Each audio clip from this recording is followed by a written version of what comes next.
Assalamualaikum warahmatullahi wabarakatuh.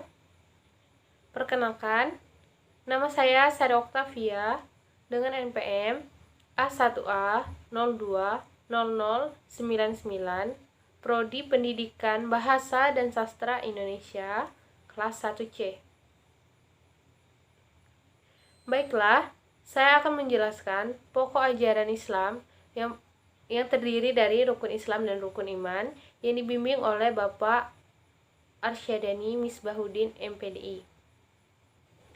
Baiklah, memasuki sub pokok pembahasan yang pertama, yaitu makna dari rukun Islam dan rukun iman itu tersendiri. Rukun Islam dan rukun iman wajib diketahui oleh seluruh umat muslim yang berada di dunia ini. Di dalam ajaran agama Islam, rukun iman dan rukun Islam merupakan dua pilar yang terpenting yang akan menjadi pedoman hidup bagi umat muslim dimanapun berada. Adapun iman menurut bahasa artinya membenarkan, dan iman menurut syariat Islam bermaksud mengakui dengan lisan, membenarkan dengan hati, dan mengamalkannya dengan perbuatan. Sedangkan rukun Islam itu tersendiri merupakan pilar yang mencirikan seorang muslim. Rukun Islam inilah yang akan menjadi pedoman umum bagi seorang muslim yang berada di dunia ini dalam beribadah kepada Allah Subhanahu wa taala. Dengan kata lain atau bahasa lain, rukun Islam merupakan suatu perbuatan atau amalan yang berbentuk fisik, sedangkan yang rukun iman, maksud saya rukun iman, yaitu suatu amalan yang bersifat batiniah atau keyakinan yang ada di dalam hati seseorang. Baiklah, adapun macam rukun iman, yang pertama yaitu iman kepada Allah Subhanahu wa taala.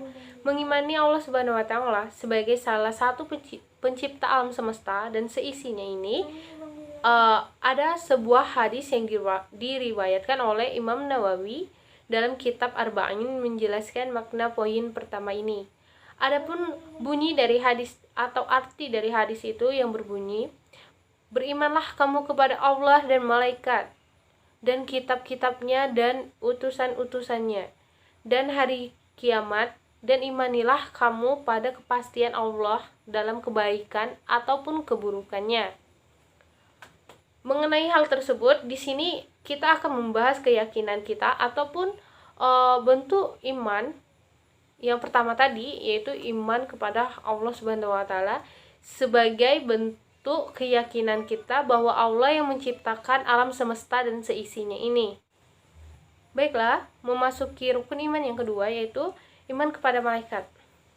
Adanya iman atau rasa percaya yang kuat dalam hati seorang muslim yang mendorong mereka untuk taat kepada perintah-perintah Allah Subhanahu wa taala ataupun larangan-larangan Allah Subhanahu wa taala, ya ini termasuk ke dalam rukun iman, yaitu percaya dengan adanya malaikat-malaikatnya, seperti yang tertuang dalam firman Allah Subhanahu wa taala dalam Al-Qur'an surah Al-Baqarah ayat 285 yang artinya Rasul telah beriman kepada Al-Quran yang diturunkan kepadanya dari Tuhannya. Demikian juga orang-orang yang beriman, semuanya beriman kepada Allah, malaikat-malaikatnya, kitab-kitabnya, dan rasul-rasulnya. Malaikat adalah salah satu ciptaan Allah Subhanahu wa taala yang berasal dari cahaya. Para ulama sepakat dan merumuskan ciri-ciri malaikat berdasarkan petunjuk dalam Al-Quran dan hadis. Hikmah beriman kepada malaikat yaitu mengetahui keagungan Allah Subhanahu wa taala dengan ciptaannya yang sangat teramat mulia.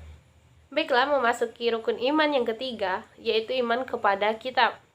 Kitab-kitab ini telah diturunkan kepada nabi dan rasul di dahulu kala gitu. Al-Quran adalah kitab Allah yang diturunkan secara bertahap. Rasul terakhir merupakan Muhammad alaihi wasallam dengan perantara malaikat Jibril. Iman kepada Al-Quran menjadikan pedoman dan dasar melaksanakan kehidupan sebagai seorang muslim yang berada di dunia ini, karena Al-Quran ataupun kitab Al-Quran itu tersendiri merupakan salah satu pedoman hidup bagi umat muslim yang berada di dunia ini. Yang keempat, yaitu iman kepada Rasul. Rasul menyampaikan ajaran agama Islam kepada manusia. Keberadaan Rasul dari zaman ke zaman untuk mengingatkan manusia agar tetap beriman dan bertauhid kepada Allah Subhanahu wa taala. Ajaran Islam kepada manusia, perintah dan larangan Allah diajarkan oleh para nabi dan rasul melalui perantara malaikat. Oleh karena itu, wajib beriman kepada Rasul Allah. Yang kelima yaitu percaya adanya hari akhir. Seorang muslim hendaknya percaya akan adanya hari akhir ataupun hari kiamat. Pada hari itu seluruh manusia dibangkitkan untuk dihisab. Semua perbuatan selama dia hidup di dunia ini akan dipertanggungjawabkan pada hari itu.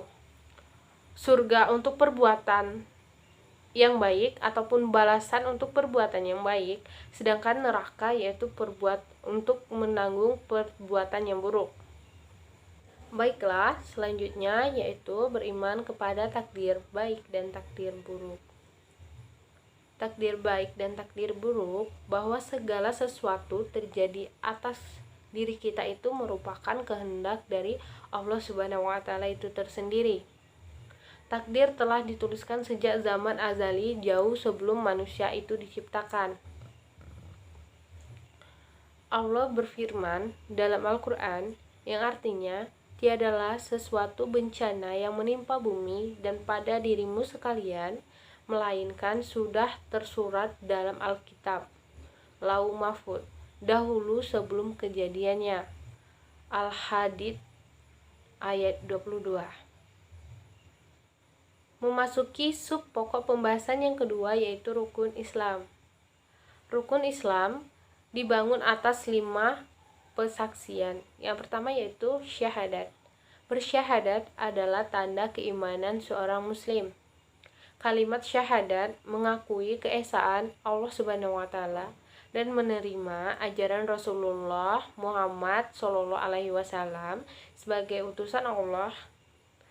Adapun bunyi syahadat itu sendiri yaitu asyhadu alla ilaha illallah wa asyhadu anna muhammadar rasulullah, yang artinya aku bersaksi tiada sembahan yang berhak disembah kecuali Allah Subhanahu wa taala, dan aku bersaksi bahwa Nabi Muhammad adalah utusan Allah Subhanahu wa taala. Dan yang kedua yaitu sholat. Menunaikan sholat 5 kali dalam satu hari merupakan kewajiban bagi seorang muslim yang sudah balik dan berakal sehat. Bagaimanapun kondisi dan keadaannya, tidak ada keringanan meninggalkannya. Imam Muslim melaporkan dari Jabir bin Abdullah bahwasanya Nabi SAW bersabda, perbedaan antara seorang dengan kemusyrikan dan kekufuran adalah meninggalkan sholat. Akan tetapi, jika seseorang berada dalam kondisi tertentu seperti sakit, maka boleh sholat sambil duduk, berbaring, ataupun sesuai ketentuan syariat yang berlaku. Ada juga keringanan sholat bagi seorang yang sedang melakukan perjalanan. Dan yang ketiga yaitu puasa. Melaksanakan ibadah puasa di bulan Ramadan sebagai bentuk ketakwaan kepada Allah Subhanahu wa taala, tidak makan dan tidak minum sejak terbit fajar sampai terbenamnya matahari. Puasa ini tersendiri untuk melatih kesabaran, menggerakkan hati untuk membantu orang-orang yang kurang mampu, dan banyak lagi pembelajaran dari puasa ini, seperti menahan emosi, menahan perkataan kita tersendiri, dan menahan perilaku yang akan dilakukan kita selama berpuasa. Karena pada dasarnya berpuasa itu sendiri bukan hanya menahan haus saja dan lapar, akan tetapi puasa itu menahan segala hawa nafsu yang timbul pada diri kita. Yang keempat yaitu zakat.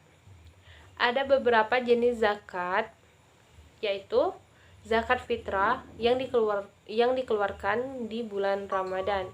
Serta ada juga zakat mal alias zakat harta, yaitu zakat yang dikeluarkan berdasarkan penghasilan atau hasil niaga. Seorang muslim wajib berzakat apabila mampu dan memenuhi syarat-syarat jumlah harta yang dikeluarkan dari zakatnya. Maksudnya di sini wajib untuk mengeluarkan zakat yang pertama yaitu untuk berbagi rezeki kepada orang lain, karena pada dasarnya rezeki apa yang kita dapatkan itu mempunyai sebagian rezeki orang lain yang terdapat pada diri kita. Makanya dari sana kita diajarkan untuk berbagi. Selain berbagi, kita juga membagi apa yang kita punya kepada orang lain. Selain membantu di dunia, akan membantu dirimu di akhirat kelak. Dan yang kelima yaitu naik haji jikalau mampu. Beberapa ulama mengatakan ibadah haji adalah wajib, dan lainnya mengatakan hukum ibadah haji ini adalah sunnah. Ataupun dalam kata lain, ibadah haji ini dapat dilakukan jika seorang muslim atau orang tersebut mampu untuk melakukan ibadah haji. Sangat banyak seorang muslim yang bermimpi ataupun berniat untuk pergi ke Mekah atau yang disebut dengan beribadah haji ini. Tetapi niat yang baik tadi itu akan terpendamkan oleh sektor perekonomian yang tidak merata gitu, yang tidak satu keluarga dengan satu keluarga itu sama perekonomiannya. Nah, maka dari itu dicetuskan untuk naik haji ini jikalau mampu. Bagi orang yang mampu bernaik haji ataupun berhaji ini sangat dianjurkan untuk naik haji, ataupun secara istilahnya jikalau mampu dan jikalau harta yang dimilikinya itu memungkinkan untuk naik haji, maka ia akan diwajibkan untuk bernaik haji gitu. Baiklah, cukup itu yang dapat saya sampaikan. Adapun kesimpulan dari penjelasan saya tadi, yaitu rukun iman dan rukun Islam merupakan dua pilar yang terpenting dalam kehidupan sebagai kita umat muslim untuk menjadikan pedoman hidup ke depannya, terutama rukun Islam, karena rukun Islam merupakan suatu perbuatan atau amalan fisik yang menandai kita sebagai seorang muslim. Dan yang kedua itu rukun iman yang tidak kalah pentingnya dari rukun Islam, karena rukun iman ini merupakan amalan yang bersifat dengan kepercayaan ataupun di dalam hati kita masing-masing. Cukup sekian. Apabila terdapat kesalahan ataupun pengucapan kata, saya mohon maaf. Kepada Allah saya mohon ampun. Saya akhiri. Wabillahi taufiq wal hidayah. Wassalamualaikum warahmatullahi wabarakatuh.